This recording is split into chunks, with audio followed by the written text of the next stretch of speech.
Banner Knowledge Bowl and Steve here coming at you doing one of my takes. And today I'd like to talk about timing and balance and how these two relate to one another. But you're not a subscriber? Please do so. Like, share, comment, and click that bell icon. That way you'll know when awesome videos like these are released.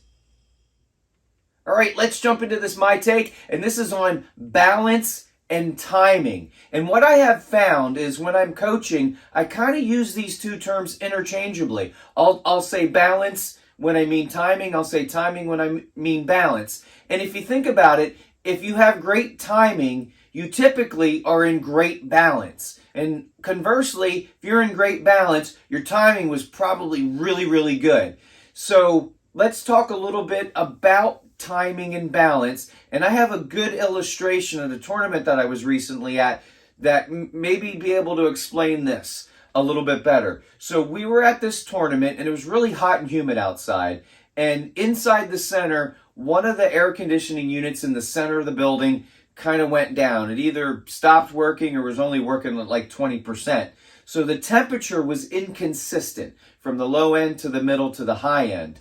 And that caused the approaches to be inconsistent. So some of the approaches were slicker and some of the approaches were tackier. And, you know, as you went through the center, like the left lane might be tacky, the right lane might be slick. And we even had a couple of pairs where in the middle of the lane, it was, I'd call it normal slide, you know, but on the outsides, they were very tacky. So it was challenging with the approaches, and it was something that you had to consider as you moved pair to pair, lane to lane. And I'm bowling with some people, and one of the persons that I was bowling with started a two-way miss. They were pulling the ball, so they'd get to the foul line, they were kind of out of balance, and they were pulling it, or they would drop the ball and they'd miss it right. So they were pulling it left, and they were missing it right. So they had a two-way miss going, and that's really, really frustrating. And, you know, the person came to me pretty frustrated and like, I'm just out of balance. I keep falling off my shot. I can't figure it out. So we started talking about it, and I asked about the approaches. And this person said to me, you know, no, it's not the approaches. What I did was I slowed my feet down. So I feel really good with my approach and my slide. I just keep falling off my shot. And for me, right there, that was the key. They slowed their feet down. So before I go a little bit more in this story, let's talk about great timing and what that is. Great timing to me, and I did a video on it, I called it football timing, and I'll put the links down below so that you can check that out.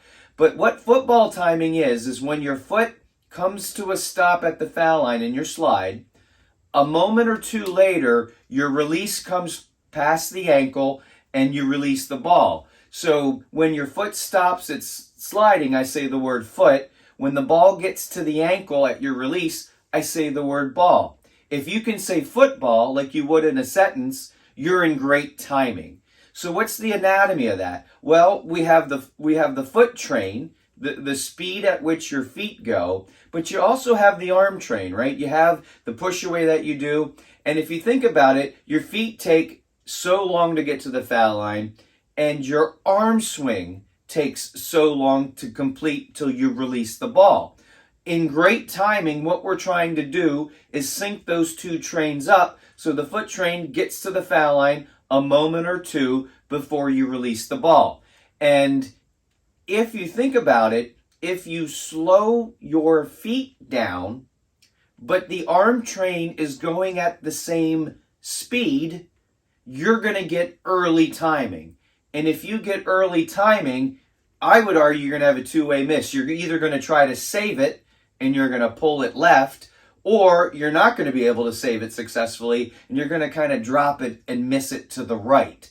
So what I would argue is you want your feet to go at what I would call your normal athletic pace. You know, you want to be athletic, you want to be moving, you want to do what you would normally do as an athlete, whatever that pace is.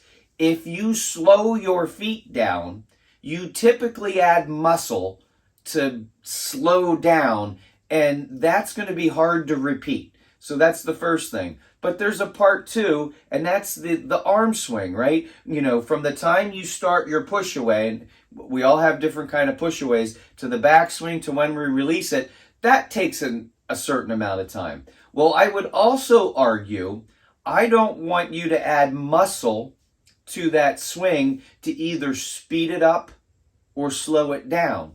I'm going to say I want you to go at your good athletic pace, right? So if you have a bigger push away, some people start and just drop it straight down. None of that is wrong. It's your feel. But what we need is when we do that, we want to do it without adding muscle or trying to speed it up and add some pull there. So if we have this going at the speed that it's going and our feet are going at the speed that we're going, the only challenge that we have with timing is when do we start the push away so that it will sync up so that when your slide stops, a beat or two later, you're going to come through and release the ball.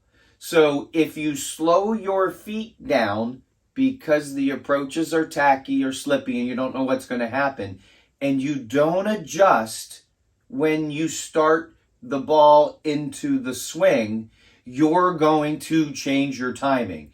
And when you change your timing, you get out of balance. So I would ask when you're bowling, if you're falling off the shot, if you're feeling like you're out of balance and you can't hit your target, let's look at your timing. And are we at the foul line as the foot comes to a stop? A beat or two later, the release comes past the ankle and we release the ball. If we can say foot, ball, as we would in a sentence, you're in great timing. I bet if you're falling off the shot that you're not in great timing, you're not in that football kind of timing balance. And what we need to do is we need to get our feet going at our normal athletic pace, the pace that we can go, and we need to match it with a swing that we're not adding muscle or pull to either slow it down or speed it up so that we can go at our normal athletic pace. So hope this made sense. You know, questions, comments, please put that below and we'll chat about it. And stay tuned for more of my takes to come. Thanks a lot.